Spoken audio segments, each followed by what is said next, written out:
currency. You accumulate as much coolness as possible, look for other people who are cool, and then bargain that coolness to make each other even cooler.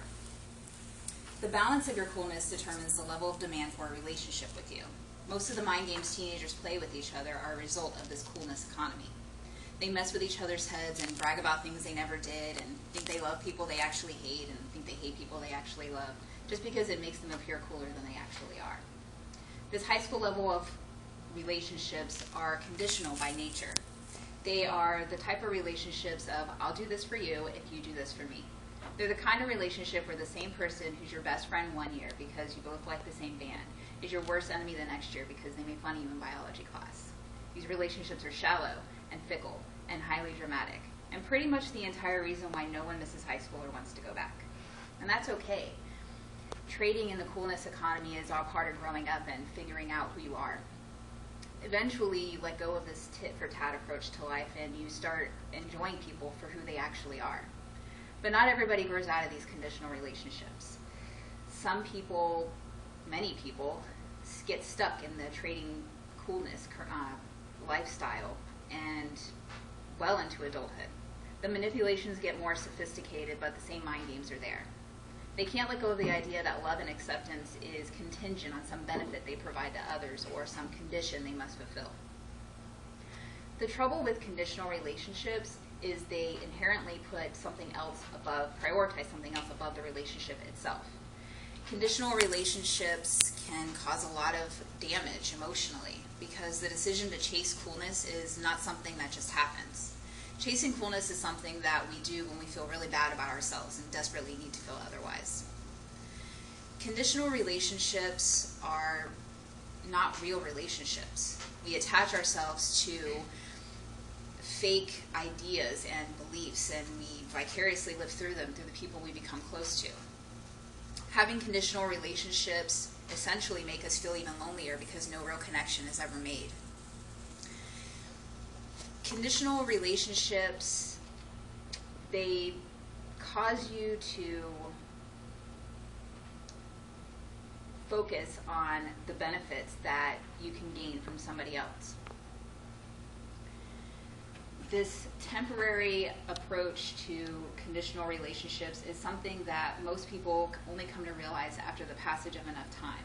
Teenagers are young and still discovering their identity, so it makes sense why they're constantly obsessed with the idea of how they measure up to others. But eventually we move on in life and we start to realize that a few people actually stick around, and there's probably a reason for that. As you age, people start to prioritize unconditional relationships.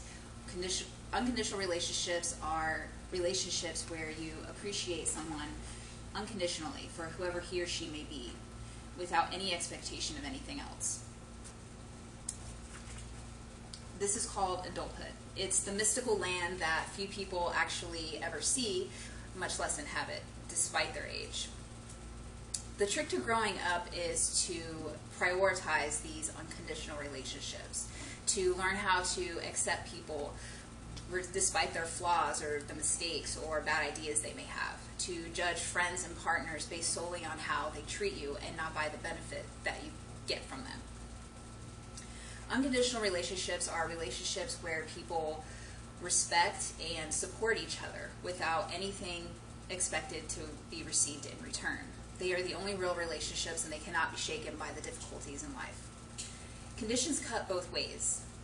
You don't stay friends with someone who uses you to make themselves feel better unless you too are getting some benefit out of the relationship. Conditional relationships are usually entered into unconsciously, meaning people don't consciously ask themselves who this person is, why do they want to be friends with me, or what do their actions towards me actually indicate. Most people enter into conditional relationships because they feel really good, but they never stop to ask themselves why they feel so good. Ask yourselves hypothetical questions about your relationships. For example, if I told my spouse I wanted to quit my job and become a photographer, would it wreck our marriage? If I stopped sleeping with this person, would they still want to see me? If I told my coworker that they have a bad idea, would they still want to talk to me?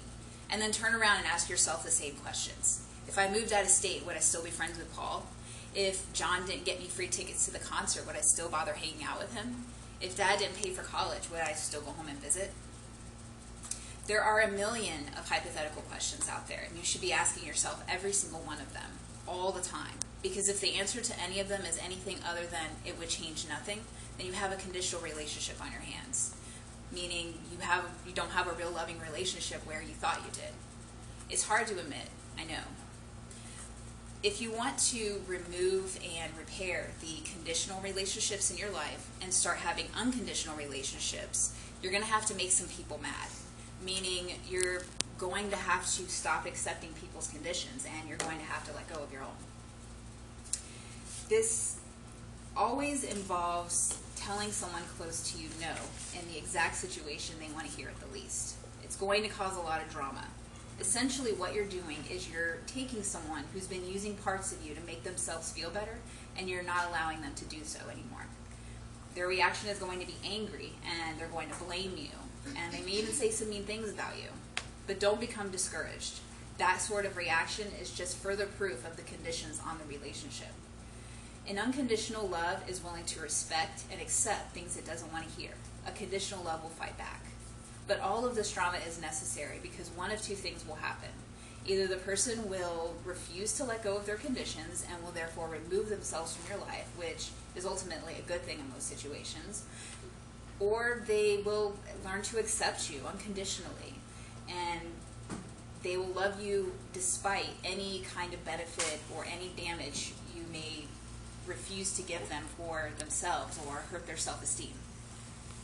I know it's a lot easier said than done, but most relationships are difficult by nature because people are difficult by nature. If everything was all fun and games, then nothing would ever change and nothing would ever get done.